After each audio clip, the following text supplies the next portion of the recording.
Geras rytas. Čia Simas ir Gabrielė. Ir Mindaugas. Žmogus jaudulys, bent jau dabar aš taip supratau, Mindaugai, labą rytą. Labą rytą. Labas rytas. Va tie pirmieji tokie, žinai, kur žinai. Tuoj įsivažiuosim, tuoj. Jo, Mindaugas Dumčius, Lietuvos rankinio rinktinės narys, ir mes būtinai kalbėsim ir kalbam dabar su pasisveikinimais, aišku, apie tai, kas mūsų laukia ne rytoj, o poryt. Lietuva prieš Vengriją, atrankai pasaulio čempionatą, vienerios iš 2 rungtynių, pirmos namie, antros išvykai. Taip, teisingai. Tai sveikas atvykęs, Mindaugai, kaip ten po visų tų anginų, ne? Suprantu, kad ne kažką tai. Rimtai anginą turėjo?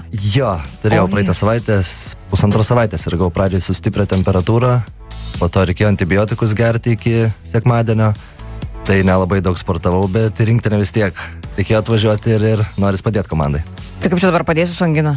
Tai dabar jau sveikas. Jau dabar nebegeriu. Antibiotikų jau gali sportuoti. Tokiai sporto šakai greitai praeina, sako, baks kažką tai ir viską. Mindaugai, ką veikia laisvalaikiu? Būnu su šeima. Tikrai? Jo. Įvedu Mindaugas Dumčius, rekvizitai LT, Mindaugas Dumčius, direktorius, OAB Medaus pirkliai. O! Ar mėgstat medų kupinėti? Šiaip medų mėgstu jo, bet būtų įdomu visai direktoriaus poziciją atsidurti. Nes ši medaus firma apgaudinėja žmonės, rašo, pardavinėja medų iš Kininos ir maišo su kitu medum, rašo. Ai, nemėgstu medaus. Tai ne jūs, turbūt, ne. Gerai, tada reikia. Nenurimtai, tu įvedi ir grinai vardas. Bet čia, Mindaugai, ne. Nieko? Ne, tikrai. Ne, pasakyk rimtai, jeigu ką, laisvalgiu ką veikiu. Jeigu sako apgaudinėja, tai neturi nieko bendro. Na gerai, dabar prie temos esminės. Rankinės Lietuva prieš Vengriją. Jeigu tai visiškai atvirai, tai kokie šansai? Kokios galimybės, perspektyvos? Be tų kovosim, nepasiduosim, kovosim. Be tipinio sportininko atsakymo. Atiduosim visą jėgą, visą galybę, bet tų. Ir taip aišku, bet o iš tikrųjų kaip? Nu, kaip pasakyti, jeigu taip atvirai, šansai nėra ten jau įspūdingai dideli mūsų. Stiprus Vengrai, ne? Jo, ir galim sakyti elitinė Europos rinktinė, tai Europos čempionate užėmė 5 vietą. Mes nepatekome Europos čempionatą paskutinį, tai šansų tikrai nėra daug, bet visą laiką sakau, kai namuose žaidžiam, jeigu susirinka daug žiūrovų, mus palaiko, tai galim ir vengrus įveikti, nes ne vieną kartą parodė, mes laimėjome ir prieš Norvegus, ir prieš Islandus.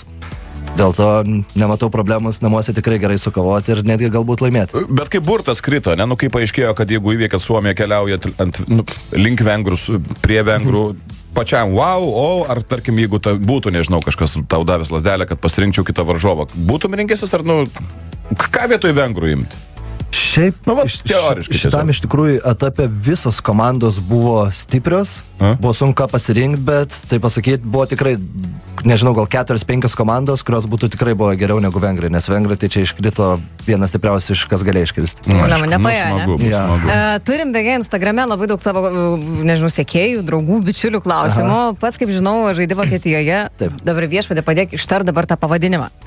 Elbflorenz Dresden. Tai vat klausia vienas iš turbūt tavo sekėjų, sako, kuo skiriasi rankinis Lietuvoje nuo rankinio Vokietijoje? Va čia geras. Kuo lietuviams reiktų pasisemti iš jų, ko pasimokyti? Iš to vokiško rankinio turbūt. Nu, pirmiausia, tai tas yra, kad Vokietija labai iš tikrųjų, manau, čia pagrindinė šalis yra rankinio, nes jie labai iš tikrųjų nuo pat jaunimo užsiima su vaikais, labai daug žmonių sportuoja rankinį, tai pirmiausia, greičiausiai yra nuo reklamos, kad stipriausia lyga pasaulyje ir panašiai, dėl to labai daug vaikų eina. Jo, pas mus labai yra sudėtinga su to, pas mus tik tai krepšinis egzistuoja Lietuvoje. Jo, ir visos mokyklos tikrai skiriasi, labai daug trenerių, kas yra Lietuvoje irgi problema, labai daug trenerių, visi užsiima nuo pat jaunimo, turi labai daug šansų tobulėti, yra suderinimo su darbo sportas, su mokslai sportas, tai tas profesionalumas Vokietijai labai jaučiasi ir tas tikrai yra. Yra 2 palinkėjimai tau atskrieja. Vienas man į Messengerį. Tau nuo skirmos linkėjimai pelėdžiukui. Kas tas skirma? Kas tas pelėdžiukas? Pelėdžiukas čia sėdi. Kas čia vyksta? Aš jaučiuos kaip prie žmonės... Tiesiog random prisėjus padavėja. Prisėdus sveiki vyrai. Žmonės siunčia linkėjimus pelėdžiukui. Pelėdžiukas tai nėra pravardė, o tiesiog tarp vieno ir kito žmogaus, ten toks bendras. Panevežėčiau toks. Gerai. O kitas linkėjimas iš Instagramo. Noriu tiesiog perduoti linkėjimus nuo Arnetos ir Lino. Buvo smagu susipažinti Kipre. Kas ten buvo? Žinai kažką? Jo. Kas čia? Tai jie Vilniuje gyvena, draugai, mes atostagavom. Pirma mūsų kelionė čia labai senai, gal 10 metų atgal. Tai su žmona pirma kelionė buvo ir susipažinom Kipresais, tai linksmai praeidom laiką. Dar vienas iš klausimų yra, kaip pavyksta suderinti profesionalaus rankininko karjerą su tėvystė? Geras klausimas. Iš tikrųjų, man atrodo, kad gerai, bet kai paklausiu žmonos, kažkaip... Sako, ne kažką. Kur tu būni? Ne, iš tikrųjų gerai pavyksta, nes mes sportuojam dažniausiai tai 3 kartus per savaitę tik 1 kartą, rytais, tai treniruotė nuo 10 iki 12, tai tikrai labai daug laiko lieka šeimai ir tikrai daugiau negu, man atrodo, kiti žmonės, kurie dirba nuo 8 iki 5, tai man atrodo, aš turiu daugiau laiko praleisti. 3 kartai per savaitę. Mes čia kalbam apie Vokietiją ar Lietuvą? Vokietija. Čia 3 kartus tik tai 1 kartą, jo, ir 2 kartus sportuojam, jo. Ir būna kartais, aišku, išvykos, kur... Kalkuliatorių. Čia vadinai, kur skaičiuotuvas. Klausyk, Mindaugai, 2 rungtynės, ar ne? Pirmos namuose, antros išvykoje, čia turbūt ne tas geresnis variantas, ar tas čia okei, ar mano galva geriau, kad pirmą lošį išvykoje, po to namie. Jo. Nu, tipo, laikais, o po to namie, nu, žinai, kažkaip jau ten, žinai. Bet dabar yra, kad namie pirmos, antros su Vengrijai. Sirgalių palaikymas.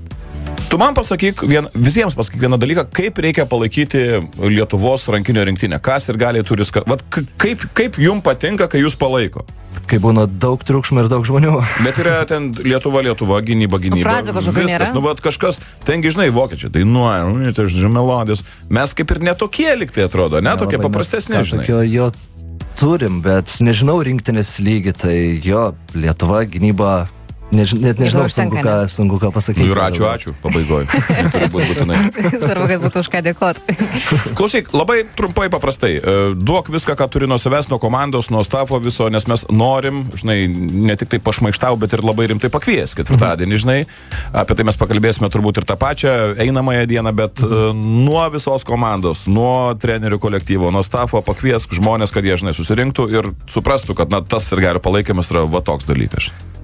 Jo, tai norim visus tikrai pakviesti į Twinsbet areną ketvirtadienį, 7 valandą, nes mums labai svarbus yra palaikymas, dėl to, kad tikrai žaidžiame prieš vieną labai kietą komandą, labai gerą komandą ir tikrai bus labai sunku, o kai žiūrovai mūsų už nugaros labai gerai palaiko, tada ir mums lengviau ir tikėkime, kad tada bus įmanoma ir nugalėti su žiūrovo palaikymu. Ir tuomet pradėsit gal bėgti po truputėlį, nes labai pasivaikščioti.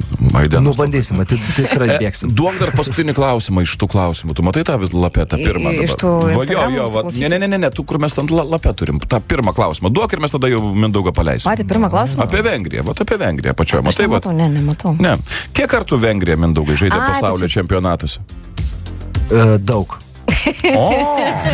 Koks netikėtas atsakymas. O jeigu skaičiais? 24. Taip, teisingai, 22. Nu, taip, panašiai.